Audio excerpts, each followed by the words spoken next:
தினமும் காலையில என் face soap வச்சு வாஷ் பண்ணுவேன். பட் 11 o'clock ஆனதுக்கு அப்புறம் the oily skin is back. Kerchief எடுத்துட்டு போக வேண்டியதா இருக்கு. எங்க போனாலும் kerchief.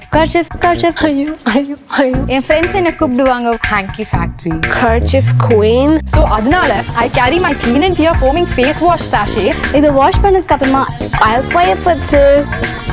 Goodbye, Hanky. and all you can see is the Real me.